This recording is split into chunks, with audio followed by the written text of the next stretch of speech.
와사비 낭송극장. 제목 인도 성지 순례. 1. 지은이, 이현정, 와사비. 난 종교가 없다. 제사를 안 지낸다는 이유로 기독교를 싫어하신 아빠 덕분에 기독교는 종교로 가질 수 없다. 엄마가 석가탄신일에 절에 등을 달기는 하시지만 그래도 불교라고 하기엔 뭔가 편치 않다. 그래서 종교가 없다고 말을 한다. 지금도 정토회에서 하는 불교대학을 다니고 있지만 그냥 배우고 싶어서 다니고 있다. 아는 언니가 가격 대비 배울 것이 많다고 추천을 해주었기에 난 2년째 다니고 있는 중이다. 작년 가을 수업 중에 법륜 스님과 함께하는 인도 성지 순례 홍보가 나왔다. 다녀온 많은 사람들이 너무 좋다고 또 가고 싶다고 추천을 했다. 법륜 스님이 더 늙기 전에 다녀와야 한다고 말을 했다. 그러나 나는 관심이 1도 없다. 왜냐하면 내가 사랑하는 비폭력대와 9박 10일 교육이 드디어 갈 수 있는 상황이 되었기 때문이다. 자그마치 7년을 그 교육을 기다렸다. 직장 때문에 갈 수 없었는데 직장을 그만두고 나니 2년마다 열리던 교육이 3년으로 미뤄졌다. 드디어 3년 만에 2019년 1월에 열린다. 성지순례 일정이 1월인데다가 불교인도 아닌 내가 부처님의 발자취를 따라 떠나는 인도 성지순례가 무슨. 그리고 정토회의 모든 행사는 고생길이다. 뭣도 모르고 특강 수련이라고 갔더니 한 방에 500명인가를 모아놓고 개인 침낭에 재우고 새벽부터 깨워서 108배를 시킨다. 사는 게 힘들다 말만 하면 108배, 300배를 하라고 한다. 소문에 따르면 인도 가면 전기 밥통까지 들고 다니면서 밥을 직접 해먹으면서 도시락도 싸다닌다고 한다. 반찬도 한국에서 다 가져가야 한다고 했다. 반면 내가 고대했던 비폭력대화 교육은 공기 좋은 곳에서 외국인 강사들이 직접 비행기를 타고 날아와서 통역도 2명씩이나 붙여 수업을 듣고 편한 숙소에 맛있는 밥에 내가 쉬고 싶으면 쉬고 완전 자유, 행복 그 자체다. 그리고 교육도 3년 만에 한 번씩 열리기 때문에 이변을 놓치면 또 3년을 기다려야 한다. 인도 성지순례는 매년 간다. 가격도 둘 다 비슷하다. 비교 자체가 안 되는 게임이다. 그런데 매주 가는 불교대학 수업에서 반복적으로 홍보 영상을 보고 나니 왠지 모르게 끌렸다. 자네의 판단으로는 도저히 게임이 안 되는데 인도 성지 순례가 점점 땡겼다. 왜 정말 이렇게 힘든 것이 땡기는지 이런 내가 정말 미웠다. 2년 전에 만든 여권마저 어디로 사라져 버렸는지 아무리 찾아도 없다. 여권도 새로 발급받아 가면서 내가 인도를 가야 하나? 하는 생각이 들었지만 나의 운해가 인도 여행을 위해 접수도 하고 돈도 입금을 했다. 그러면서 난 100% 환불을 받을 수 있는 기간까지 계속 고민을 했다. 난 인도가 가고 싶지 않다. 그러니 가지 않을 이유를 찾아야 한다.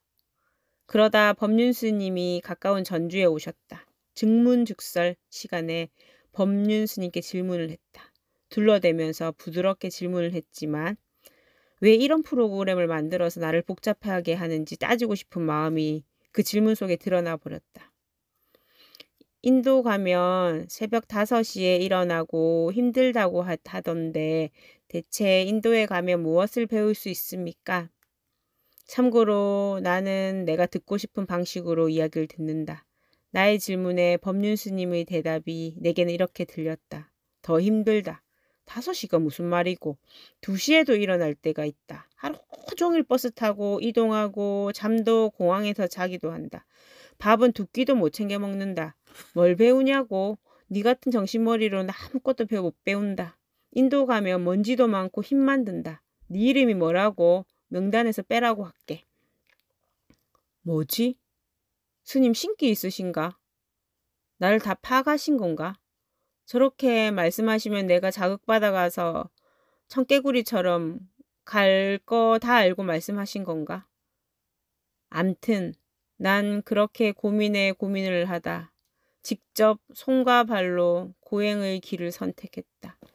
2019년 1월 4일 21일의 일정으로 인도 선지순례를 갔다. 벌써 기억이 가물가물하지만 400명이 넘었고 대형 버스 10대가 움직였다. 첫날은 인도 어느 공항에서 침낭에 들어가 잤다. 밖으로 나가라고 공항에서 경고를 주었지만 우리는 베제라 기법으로 공항 바닥에 돗자리를 깔고 침낭을 폈다.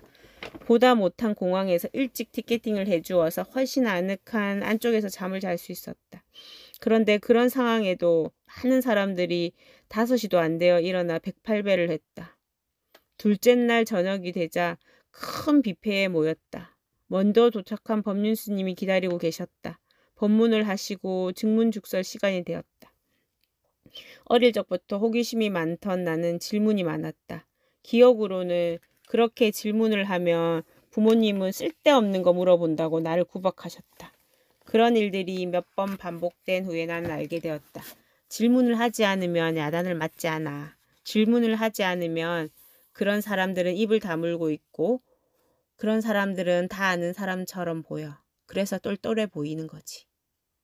그 뒤로 나는 질문을 하지 않은 사람으로 변신하였다. 야단도 안 맞고 똘똘해 보이는 그런 인생을 선택을 했고 난 내가 똘똘해졌다고 생각하기 시작했다. 아주 오랫동안. 그런데 막상 내가 부모가 되어 보니 그 시절 부모님께서 내게 쉽게 풀어서 설명해 줄 언어를 가지지 않았던 것 같다. 그래서 가장 손쉬운 방법으로 입막음을 선택하셨던 것 같다. 스님, 인도는 고기도 안 먹는데 왜 소, 염소 같은 가축을 키웁니까? 처음 와본 인도에서 궁금한 게 많았던 나는 손을 번쩍 들고 나가서 질문을 했다. 그리고 매일 밤 이렇게 스님의 법문을 듣고 증문즉설을 하는 시간이 있다는 것을 들었다. 아싸! 방송 카메라도 없고 유튜브에 나올 걱정도 없고 끼케야 4,500명 정도 앞에서 조금만 쪽팔리면 되고 돈도 300만 원이나 들여서 이 멀리까지 왔는데 본전은 뽑고 가야지. 그 많은 고민의 시간 끝에 인도로 온 이유가 바로 이것 때문인 듯했다. 그래서 나에게도 사람들 앞에서도 다짐을 했다. 매일 저녁에 질문을 할 것이라고. 다음날 아침부터 저녁에 질문할 거리를 생각하느라 바빴다. 이런 절호의 기회를 절대 놓쳐서는 안 돼. 하는 생각으로 질문이 올라오는 것을 기다릴 여유가 없었다. 악착같이 질문을 찾아냈다. 온통 질문거리 찾기로 바빴다. 어린 시절 질문 못하고 살아온 억울함을 인도에서 다 해결해야겠다는 생각으로 달려들었다. 뭘 질문하지? 뭘 질문하지? 뭘 질문하지? 다행히 끈질긴 노력 끝에 3가지의 질문이 떠올랐다. 질문거리를 찾아낸 나는 기쁜 마음으로 하루 종일 그거를 붙잡고 있었다. 한 질문은 너무 궁금해서 인도에 오래 계신 법사님에게 물어볼 기회가 있어서 해결되었다. 다른 2 질문은 신기하게도 저녁이 되니 내 스스로 답을 찾게 되었다. 뭐지? 다음 날도 그 다음 날도 신기하게도 그게 매일 반복되었다. 결국 난 인도에서 첫날 단 한 번만 질문을 했다. 답은 다 내가 가지고 있다고 하던데 그게 어쩌면 맞는구나를 좀 알게 되었다. 난 지금까지 법륜 스님께 총 3번의 질문을 드렸다. 스님께 질문해도 스님이 내가 원하는 답은 절대 해주지 않으신다. 야단만 맞고 끝난다. 다른 유튜브를 보아도 그렇다. 스님의 생각을 설명해 주시지만 내가 원하는 답은 절대 아니다. 내 인생의 답은 내가 알고 있다. 조급해하지 않고 조금만 내 안에서 그 질문을 가지고 있으면 말이다. 2019년 11월 14일